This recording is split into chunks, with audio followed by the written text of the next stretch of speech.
Destiny, the Taken King. It's out. We talked about it a bit last week, but we couldn't talk about all of it because the raid hadn't been unlocked. But it has now, right? Mike Mahardy? Yep. You played it? Yeah. How was your weekend? A lot of Destiny. Yeah. It was good, though. The raid especially is really a highlight of the expansion. It's definitely the longest. The boss at the end, who a lot of people might know who it is, but I don't know if that would be a spoiler to say who it is. Don't say it then. I won't. It's the guy from Breaking Bad. Yeah. Oh, Mike? Yeah. Yeah. I'm just kidding. Keep going. It's not Mike. But yeah, no, the raid's really great. There are these, the interspersed mini bosses, and when I say mini, I use that term flexibly because they're pretty. I think one has something like 16 million health or something. Oh wow. Which is just as much as it sounds. But is it as difficult as when you played other raids in Destiny first time? Yes. Is it? I'd say more so. Okay. There's a lot of first-person platforming, which I didn't like. Which I guess if you pull out your heavy sword, it wouldn't be first person, so I have to try that, see if that works. But anyway, I don't know. It starts cool. You're near the Court of Oryx. For people who have been playing it, they know it's like that public area where you're fighting boss waves, which is one of the highlights of the expansions as well. But this, I think, is Eric Tay's footage. I really hope we see him fall off, because he fell off. But at the time, he was making fun of me for something I had just done, and then he fell off. He's listening right now. There's a lot of platforming stuff. I saw Andy playing a part where the floors appear in front of you as you're trying to get around. Yeah, you use your ghost and then it highlights. It's kind of like that leap of faith in Indiana Jones and Last Crusade. Instead of salt, you have Cup of a Carpenter. Great, Destiny. Chosen.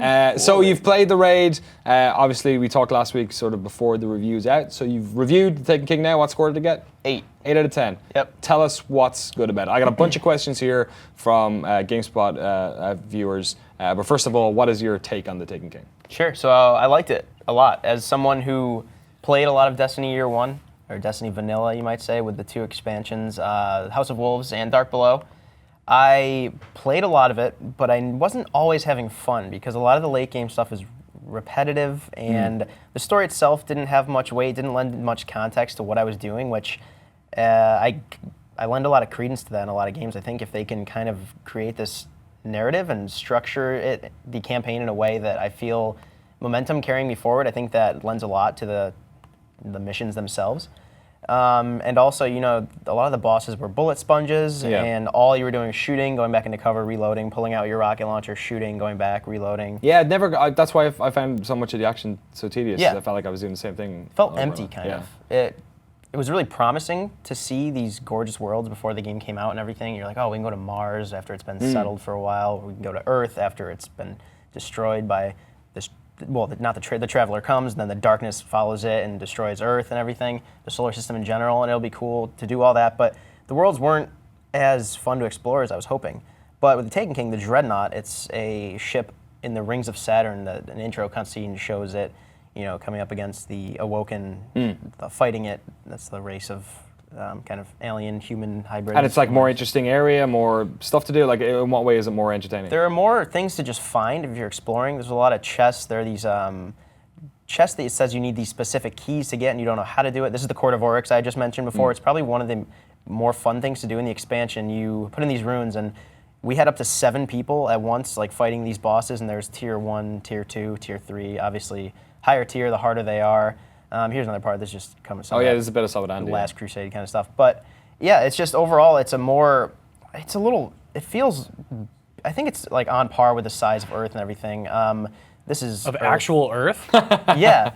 It seems like the sort of Destiny they should have launched with, where it's more fleshed out, there's more cutscenes, it's more sort of rounded, instead of it being a bunch of, for me it seemed like a bunch of templated combat instances that were sort of ramshackled together in various different ways. A lot of repetition and stuff like that. Whereas from your review, it seems like there's a lot more variety, a lot more depth to each thing. Sure, yeah, there's 8 strikes. If you're playing on PlayStation, there's 1 extra, but the bosses themselves are awesome, in my opinion. I think that, contrary to what I was saying before, they still take a lot of damage, but in between that, you're doing more. One of my favorites it's called the Restorative Mind, and it's this Vex enemy, and he's invulnerable for a while. Right here, you can see it, and you essentially have to coordinate with your teammates to get this relic and then bring it over to another kind of entry point, so he will lower shield and go to fix it. And in that time, you start blowing up. But he's also got this force field. It's kind of, the arena itself is like a donut shape, so he's rotating this force field, kind of dictating where you go.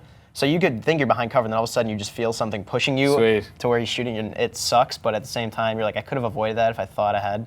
And then he's spawning these enemies the whole time, and the entire time you're kind of just yelling back and forth to each other, like, oh, I'll cloak you, you go grab it, and then you distract him, run over here. That's cool, like combat variety within that boss fight. Instead of just picking a spot, each person to pop from behind cover, shoot him, then go reload. Then filling that sponge full of bullets. I got a bunch of questions from folks. I'm going to get through them pretty quick. Nick Buster asks, as a player fresh off the boat, does the old content from Vanilla Destiny and the first 2 DLCs become redundant?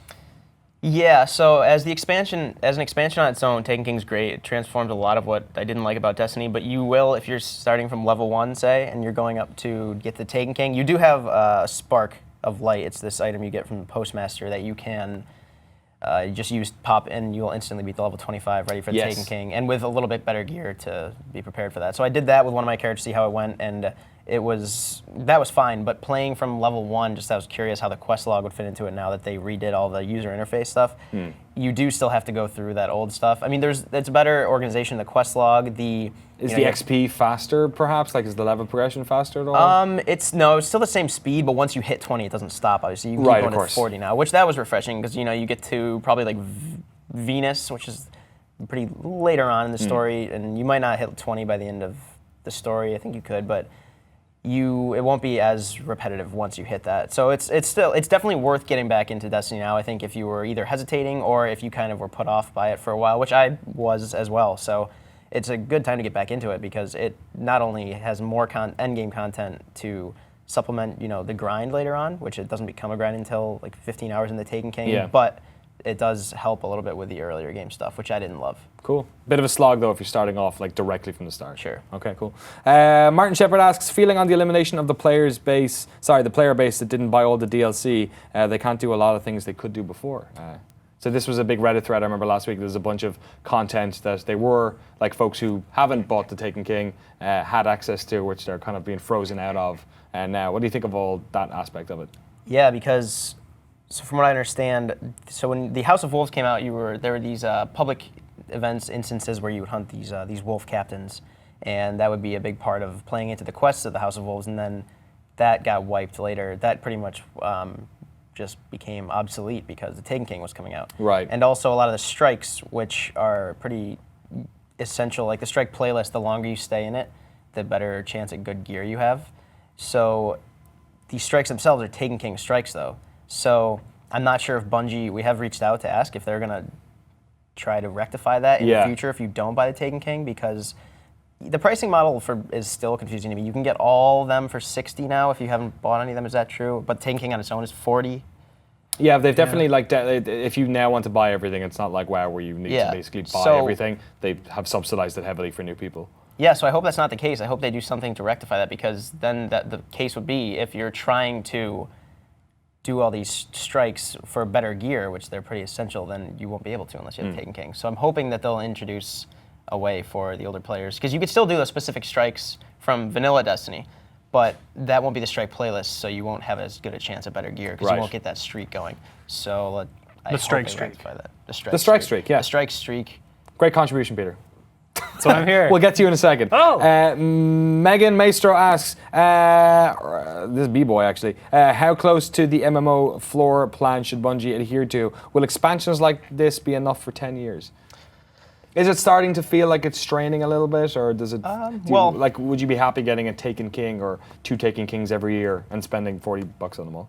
Taken King seems like it was doing more to revamp Destiny as a platform, which, that's what Bungie originally set out to do. In addition to making games, they just wanted to do something that they could update throughout the years. With paid DLC. Yeah, 10 years seems like it would be a stretch. I know is that like something they've... Well, that Destiny 2 is probably what they're going to come out with the next year. I think it will be a strain after a while. I think Taken King is promising because it seems fresh to me. It's the first expansion I really liked.